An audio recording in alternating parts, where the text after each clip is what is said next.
இந்த கோயில் வந்து எங்கள் தோட்டத்தில் இருந்த கோயில். எங்களுக்கு வந்து 2 தொழில். ஒன்று வந்து பனை தொழில், இன்னொன்று வந்து தென்னை மர தொழில். அது 6 மாதம் தான் இருக்கும். மீதி 6 மாதம் எங்களுக்கு வாழ்வழி இருந்து தென்னை மரம் தான். இது வந்து எங்களோட தென்னை மர தோட்டம். இந்த வேலி எங்கே இருக்குல்ல, இங்கேருந்து அங்கே வரைக்கும் இருக்குது. இந்த கோயில் வந்து அந்த தோட்டத்தோட நடுவில் இருந்துச்சு. இப்போ எப்படின்னா, இப்போ முதல் டைம் பனை சீசன் வர்றப்போ பதனியெல்லாம் கொண்டு வந்து படைப்பாங்க. அப்போ நம்ம வேலி போட்டோம்னா நம்மளை நம்பி நம்ம கேட்டு பூட்டு போட்டுருவோம்.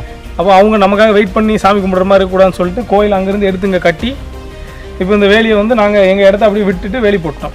Okay okay. ஏன்னா யார் வேணாலும் எப்போ வேணாலும் சாமி வந்து கும்பிட்டுக்கலாம். இந்த கோயில் பூட்டோட சாமியுமே அங்கே தான் இருக்கும். ஓகே. எந்த காணிக்கை காசு யாருமே தொட மாட்டாங்க. 1 ரூபா தொட மாட்டாங்க. 1 ரூபா அதில் இருந்தாலும் அந்த 1 ரூபா அதிலே தான் இருக்கும். யாருமே எடுக்க மாட்டாங்க. அது மாதிரி. இது என்ன சாமினா? இது வந்து இசக்கியம்மன். இசக்கியம்மன். இசக்கியம்மன் கேள்விப்பட்டிருக்கேன்.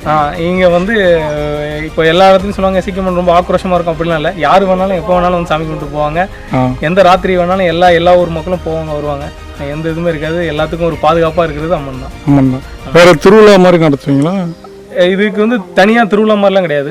இப்ப நான் இன்னைக்கு வரேன், நான் நினைச்சேன்னா நான் பூஜை கொடுப்பேன். அந்த மாதிரி யாரு வராங்களோ கோயில் சாவி அந்த அதுல ஒரு இடத்துல வச்சிருப்போம். இங்க எல்லா மக்களுக்குமே தெரியும் கோயில் சாவி எங்க இருக்கும்னு அங்க இருக்குன்னு தெரியும். சாவி எடுத்துப்பாங்க. வந்து இப்போ வந்து பாத்தீங்கன்னா உள்ளே புது சேலெல்லாம் கட்டியிருக்காங்க. எல்லாமே யாரு கட்டினான்னு கூட எனக்கு தெரியாது. வரவங்க யாரு வேணாலும் சாமி கும்பிட்டுனா கும்பிட்டுப்பாங்க. எல்லாம் இப்போ இந்த துணிலாம் எடுத்து கட்டியிருக்காங்க. இதெல்லாம் நாங்க கட்டினது இல்லை. இங்க சுத்தி தோட்டத்துல இருக்கிறவங்க, இந்த வழியா போறவங்க வரவங்க எல்லாருமே இந்த சாமியை வழிபடுவாங்க. ஓகே. எசிக்கம்மன்னா இந்த ஏரியாவில் ரொம்ப ஃபேமஸான தெய்வமா? நிறைய எசிக்கம்மன் இருக்கும். இது வந்து இப்போ இந்த தோட்டம் நாங்கள் வாங்குறதுக்கு முன்னாடியே இந்த தோட்டம் இந்த கோயில் இங்கே இந்த தோட்டத்தில் இருந்திருக்கு. இந்த கோயில் நாங்கள் வாங்கினதுக்கு அப்புறம் நாங்கள் அப்படியே அதை வழிபட்டுட்டு இருக்கோம். அதை எடுத்து கட்டிருக்கீங்க? எங்க பூர்வீகமா எங்களுக்கு இந்த கோயில் பாத்தியப்பட்டதுன்னு கேட்டா இல்ல. தோட்டம் வாங்கினதுல இருந்து நாங்களும் சாமி வழிபட ஆரம்பிச்சிட்டோம். கோயில் கட்டியிருக்கோம், எல்லாமே பண்ணிருக்கோம்.